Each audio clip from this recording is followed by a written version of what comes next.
Slugs, They're Not Always a Pest by Diana Noonan.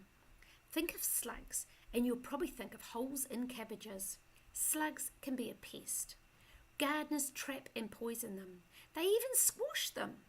But there's one special type of slug that should be left alone.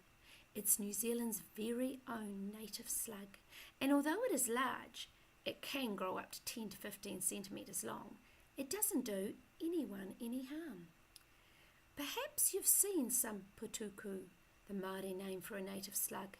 They live under rotten logs, in leaf litter, and at the base of flax and nikau trees. At first, you might think these strange creatures look more like leaves than slugs. They slide along on their pale bellies and keep their patterned backs moist with a special fluid that they make themselves. They breathe through the skin on their back, and if it was to dry out, they would die. Native slugs have only 2 short tentacles. Garden slugs have 4.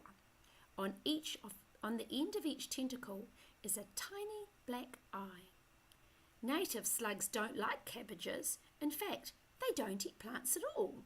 They feed at night on fungi, not the toadstool sort, but the kind that grows on leaves and looks like black mould. At night, look on the leaves of the haraputa, the pepper tree, and you may find a native slug feeding. Native slugs lay their creamy yellow eggs in cool, damp places in spring. It can take up to 3 months for them to hatch. As the young slugs grow, the eggs begin to turn grey.